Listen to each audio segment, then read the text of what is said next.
Gubernur Bank Indonesia Peri Warjio optimistis bahwa ekonomi Indonesia tahun 2019 akan tumbuh lebih cepat dibandingkan 2018 karena selain perbaikan yang terus berjalan, tekanan tentunya dari eksternal akibat kebijakan moneter Amerika Serikat juga melunak. Bank Indonesia masih memproyeksikan pertumbuhan ekonomi Indonesia tahun 2019 berada di kisaran 5–5,4%.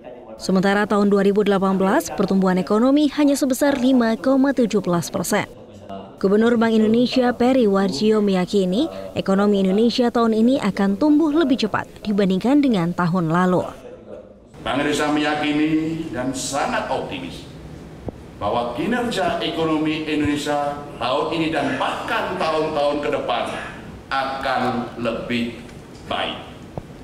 Pertumbuhan akan lebih tinggi dan bahkan akan lebih cepat meningkatnya sejak tahun depan dengan dampak reformasi struktural, infrastruktur, iklim investasi yang sudah dilakukan sejak tahun 2014, khususnya 5 tahun terakhir.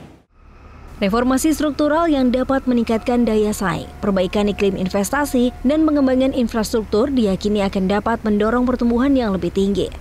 Reformasi struktural dan Bank Sentral Amerika yang tidak lagi agresif menaikkan suku bunga membuat aliran dana asing kembali masuk ke Indonesia.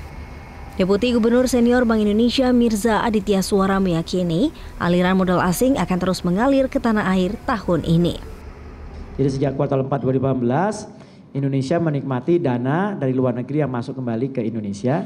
Dan dana yang masuk kembali ke Indonesia itu baik di pasar obligasi, pasar SBN maupun di pasar saham, itu masih terus berlanjut di kuartal 1 2019 ini. Jadi kami juga memproyeksikan bahwa inflows dana di pasar saham dan di pasar obligasi, pasar uang ini akan terus berlanjut di Indonesia, sehingga itu akan menambah funding capacity bagi Indonesia untuk tumbuh ke depan.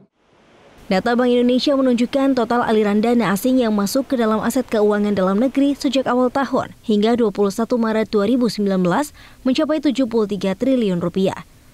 Hal ini terdiri dari 62,5 triliun rupiah ke pasar surat berharga negara dan 11,9 triliun rupiah ke pasar saham.